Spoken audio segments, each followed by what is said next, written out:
یہ ہمیں یہ وصیت فرما رہے ہیں. فرمایا اے علی ثلاثۃ تحت ظل العرش یوم القیامہ، 3 آدمی ہیں جو روز قیامت عرش الہی کے سائے میں ہوں گے. عرش الہی کے سائے کے نیچے صرف یہ 3 نہیں ہیں جن کا ذکر ہو رہا ہے، دوسری روایات کے مطابق اور بھی بہت سارے لوگ ہیں، ان کی طرف میں ابھی اشارہ کروں گا. فی الحال نمبر 1 رجل احب لاخیہ ما احب لنفسہ، پہلا آدمی وہ ہے جو اپنے برادر مومن کے لیے وہی کچھ پسند کرے جو اپنے لیے پسند کرتا ہے.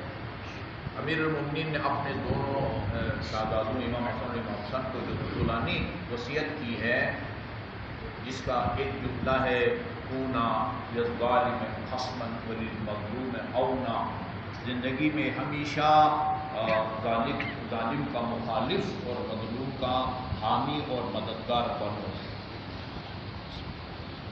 علیکم بتقوی اللہ ونظم امرکم، تقوی الہی اختیار کرو اور اپنے معاملات کو منظم رکھو. یہ اسی حصے کا وہ ہے. اس میں بھی آپ نے فرمایا اپنے برادر مومن کے لیے وہ کچھ پسند کرے جو اپنے لیے پسند کرتا ہے. یہاں صرف اتنا ہے. وصیت میں جو آپ نے کی امیر المومنین نے، اس میں یہ بھی ہے اور اپنے برادر مومن کے لیے اس چیز کو پسند مت کرو جو اپنے لیے پسند نہیں کرتے. یہ ایک آدمی. دوسرا وَرَجُلٌ بَلَغَهُ أَمْرٌ فَلَمْ يَتَقَدَّمْ فِيهِ وَلَمْ يَتَأَخَّرْ حَتَّى يَعْلَمَ أَنَّ ذَلِكَ الْأَمْرُ لِلَّهِ رِضَا.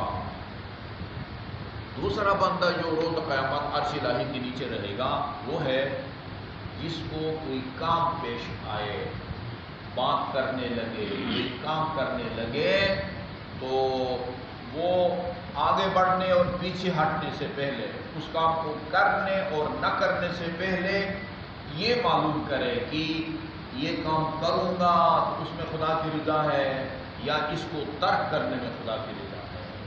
یہ سوچے. ذکر اللہ، امام جعفر صادق علیہ السلام کا فرمان ہے اللہ کی معرفت کے بعد سب سے افضل عمل ذکر اللہ ہے. پھر فرمایا دیکھو یہ ذکر اللہ سے مراد یہ تسبیحات اربعہ سبحان اللہ والحمد للہ ولا الہ الا اللہ اکبر نہیں ہے. وَإِن كَانَ مِنْهُ، یہ ٹھیک ہے کہ تسبیحات اربعہ ذکر اللہ ہے، لیکن اس فرمان میں میری مراد یہ ہے کہ جو کام بھی کرو خدا کو یاد کرو. بے ایمانہ یہ سوچو کہ یہ اس کام میں خدا کی رضا ہے یا نہیں ہے، کروں گا تو برا راضی ہوگا یا ناراض ہوگا. امام جعفر صادق علیہ السلام ان تمام معصومین کے علم کا سرچشمہ ایک ہے، لہذا ان کے کلام میں، ان کے خطبوں میں، ان کے دعاؤں میں کسی قسم کا تضاد اور ٹکراؤ نہیں ہوتا. قرآنی آیات سے ان کی جو ہے نا وہ ہماہنگ ہے. ان کے کلام بلغہ امر، کوئی بھی معاملہ اس کو پیش آتا ہے فلم یتقدم فیہ، آگے پیچھے بڑھنے سے پہلے، اس کو کرنے سے پہلے نہ کرنے سے پہلے یہ دیکھے کہ اس میں خدا کی رضامندی ہے یا نہیں ہے. یہ دو.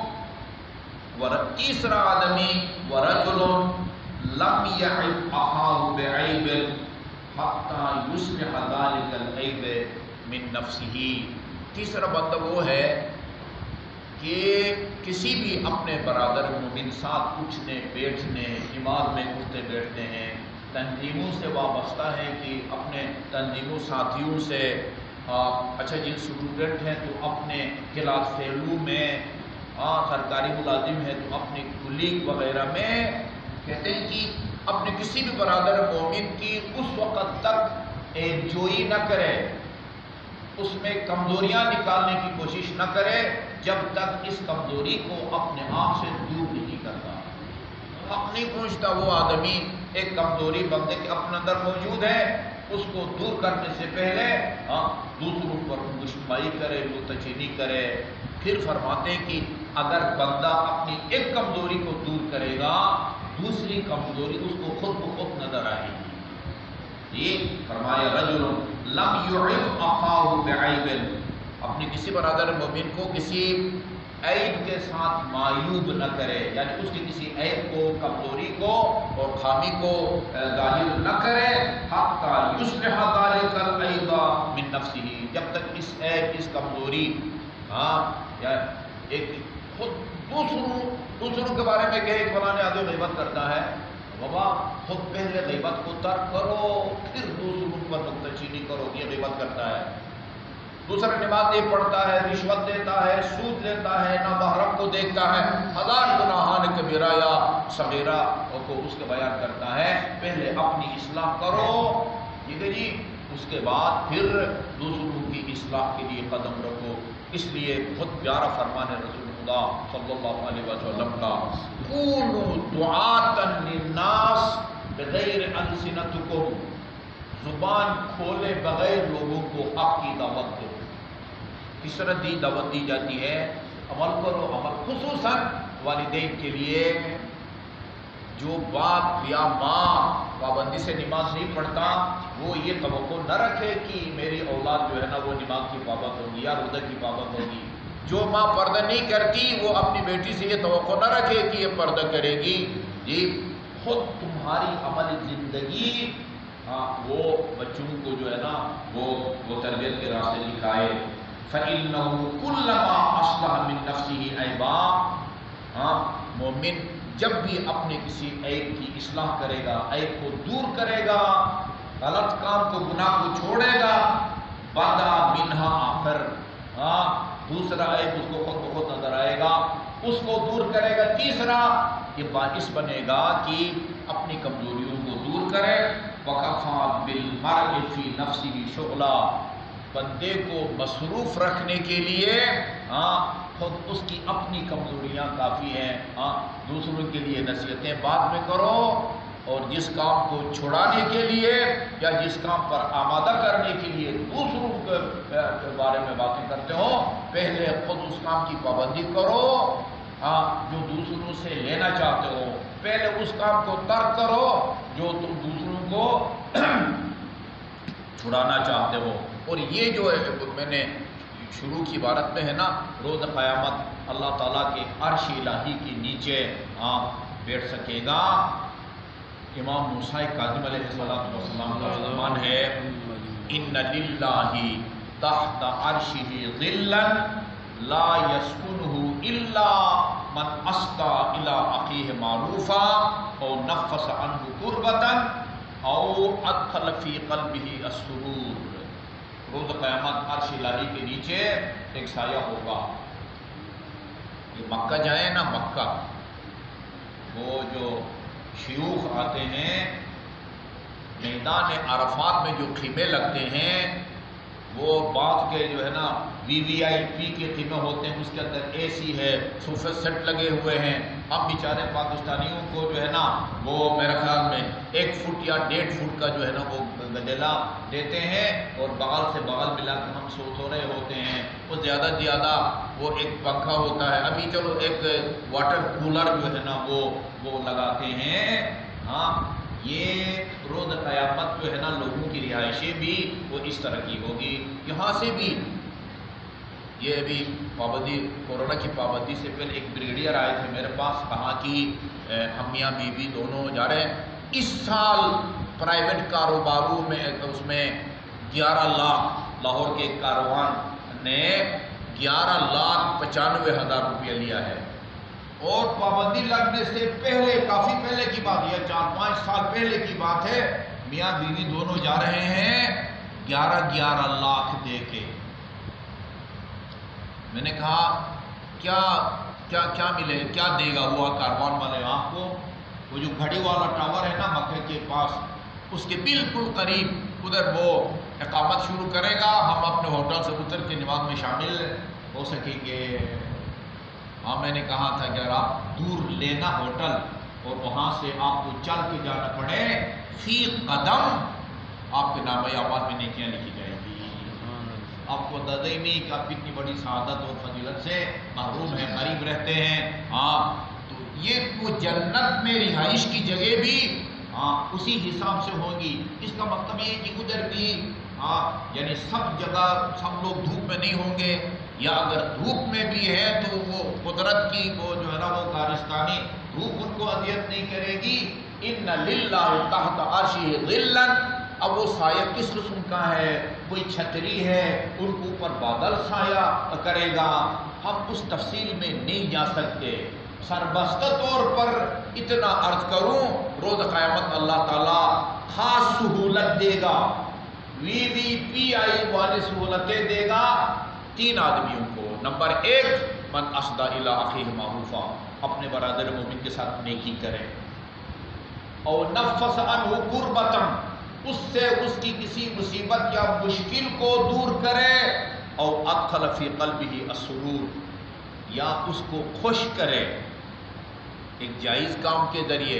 آپ کو ایک برادر مومن آپ کے گانا گانے سے خوش ہوتا ہے؟ نہیں، اس کو خوش کرنا حرام ہے. ایک اچھے جائز کام کے ذریعے اپنے بھائی کو جو آدمی خوش کرے گا، یہ 3 آدمی، برادر مومن سے نیکی کرنے والا، مصیبت سے اس کو نکالنے والا، اور اس کے دل میں خوشی ڈالنے والا، اس کو خوش کرنے والا.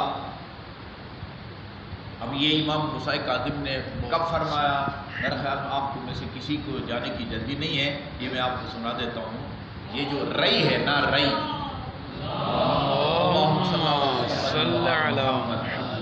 جس کی گورنر شپ کی خاطر ابن زیاد وہ عمر بن سعد کہا کہ یہ مت جو ہے نا وہ میرے قتل میں ہاتھ ڈالو. رئی کی حکومت، کہا کہ رئی کی حکومت جو ہے نا میں تمہیں یہ دوں گا وہ دوں گا. بہرحال آخر میں کہا دیکھو یہ تمہیں نا رئی کی جو ہے نا وہ گندم نہیں ملے گی. مذاق اڑایا اس نے امام حسین کا، کہا کہ گندم نہیں ملے گی تو جو کو گزارے کریں گے. اچھا، وہ رئی جس کی گورنرشپ کی خاطر اتنے بڑے سنگین جرم کا وہ مرتکب ہوا، آج کل اس کو شاہ عبدالعظیم کہتے ہیں، تہران کے ساتھ ہے. سید شاہ عبدالعظیم حسنی، ان کی زیارت کا بہت ثواب ہے. اس کے حرم کے صدر دروازے پر لکھا ہوا ہے یا من بزیارتہ ثواب زیارت الحسین یرتجا. آپ وہ ہستی ہے کہ جن کی زیارت سے امام حسین کی زیارت کے ثواب کی امید رکھی جا سکتی ہے. یہ صدر دروازے پر امام معصوم کا فرمان لکھا ہوا ہے. ادھر کا ایک بندہ ہے، اس کا نام ہے علی ابن طاہر. وہ کہتا ہے میرے ذمے حکومت کا بہت سارا ٹیکس تھا، مالیات، وہ سارا میں اگر ادا کر دیتا میرے پاس کچھ نہ بچتا. مجھے کسی نے بتایا کہ یہ جو گورنر ہے نا، موجودہ گورنر، یہ امام موسیٰ کاظم کا دور امامت تھا، یہ امام کو ماننے والا ہے، تم ان کو اس درخواست دے دو وہ تمہارا ٹیکس معاف کر دے گا. یہ کہتا ہے میں ڈر گیا، ڈائریکٹ ان کے پاس جاتا، پتہ نہیں یہ اپنا ہے بھی نہیں ہے، کیا رد عمل ہوگا. ایک عام شہری ڈائریکٹ پتہ نہیں گورنر کے پاس جائے وہ کیا رد عمل دکھائے گا. کہتے ہیں میں سیدھا امام موسیٰ کاظم علیہ السلام کے پاس گیا اور ان سے یہ درخواست کی. انہوں نے یہ جو حدیث آپ کو سنائی ہے نا، یہ امام موسیٰ کاظم نے لکھا ان للہ تحت عرشہ ظلا لا یسکنہ الا من اسدى الی اخیہ معروفا اور نفس عنہ کربۃ اور ادخل فی قلبہ السرور. اچھا، روز قیامت عرش الہی کے نیک سایہ ہوگا، اس کے نیچے اپنے برادر مومن سے نیکی کرنے والا، اس کو مشکل سے نکالنے والا اور اس کو خوش کرنے والا اس سائے کے نیچے بیٹھے گا. نیچے لکھا ھذا اخوک، یہ حامل الرقہ تمہارا برادر ایمانی ہے. والسلام، نیچے امام نے دستخط کیے. یہ رقہ لے کے سیدھا گورنر ہاؤس آتا ہے، دروازہ کھٹکھٹاتا ہے. اس زمانے میں یہ بجلی والا بیلٹ جو ہے نا وہ تو تھا نہیں، وہ گارڈ یا جو بھی تھا وہ آیا، کہا کہ کون ہے بھئی آپ گورنر ہاؤس کا دروازہ کھٹکھٹا رہے ہو؟ کہا رسول موسیٰ، امام موسیٰ کاظم کا نام کیا تھا؟ موسیٰ تھا نا. اچھا کچھ لوگ موسی کہتے ہیں. جی جی جی. کیونکہ لکھا اس طرح جاتا ہے جس طرح موسی لکھا جاتا ہے نا. موسی رضا موسیٰ ہے بھائی، موسیٰ. یحییٰ اس کو پھر یہی پڑھو، یحییٰ موسیٰ، وہ کھڑی الف جو ہے نا وہ اس کو نہیں پڑھتے. موسی رسول موسیٰ. اچھا کہا کہ میں امام موسیٰ کاظم علیہ السلام کا نامہ بر ہوں، ان کا خط لے کے آیا ہوں. یہ گیا اندر، کہا کہ وہ گیٹ پر ایک بندہ وہ چٹ لے کے آیا ہے، اپنے آپ کو رسول موسیٰ کہتا ہے. متوجہ ہوا، گورنر ننگے پاؤں دوڑتا ہوا آیا، دروازہ کھولا اور خط کی امام کا وہ اپنا ہاتھ خط وصول کیا، اس کو بوسہ دیا، آنکھوں سے لگایا، وہ لے گیا اپنے پاس اپنا جہاں بھی وہ بیٹھتا تھا. ہاں جی کیا تمہاری فرمائش ہے، میں تمہاری کیا خدمت کر سکتا ہوں؟ یہ امام نے لکھا ہے، اپنے برادر مومن کے ساتھ نیکی کرو، اس کو مشکل سے نکالو، اس کو خوش کرو. بتایا یہ ٹیکس ہے میرے ذمہ، سارا ٹیکس معاف کیا. کہا کہ جب تک یہ گورنرشپ میرے پاس ہے تم ٹیکس نہیں دو گے آئندہ بھی، اور گزشتہ معاف. اپنی پوری دولت جو اس کی پاس تھی اس کو 2 برابر تقسیم کر کے آدھی اس کو دے دی اور اپنی آدھے اپنے لیے. اور جو قابل تقسیم نہیں تھی، ایک گھوڑا ہے اس کو 2 برابر تقسیم تو نہیں کیا جا سکتا نا، قیمت لگائی، آدھی قیمت اس کو دے دی. اور کہا کہ ہاں یہ وہ کر کے شکریہ ادا کر کے نکل گیا. اور امام موسیٰ کاظم علیہ السلام کی خدمت میں جا کے عرض کیا کہ آپ کی رفقت کا مجھے یہ فائدہ ہوا ہے. فرمایا کہ اس نے آپ کو خوش کیا ہے، آپ اس کے عمل سے خوش ہیں. کہا کہ اس گورنر کے عمل سے خدا بھی خوش ہے، رسول بھی خوش ہے، امیر المومنین علیہ السلام بھی خوش ہیں، اور میں بھی خوش ہوں. ٹھیک ہے جی. یہ ابھی ایک برادر مومن وہ کھڑے ہو کے اعلان کر رہے تھے، چاہیں تو آپ امام موسیٰ کاظم کی اس حدیث پر عمل کر کے ان کے ساتھ نیکی بھی کر سکتے ہیں. مشکل کی بھی ایک اگر ان کی مدد کریں گے برادر مومن کے ساتھ نیکی بھی ہوگی، مشکل سے بھی نکل جائیں گے، یہ یقیناً خوش بھی ہوں گے. اور آپ روز قیامت اللہ تعالیٰ کے خاص سائے کے نیچے اللہ تعالیٰ آپ کو جگہ پائے گا. اللهم صل على محمد وآل محمد. يا الله يا الله يا الله يا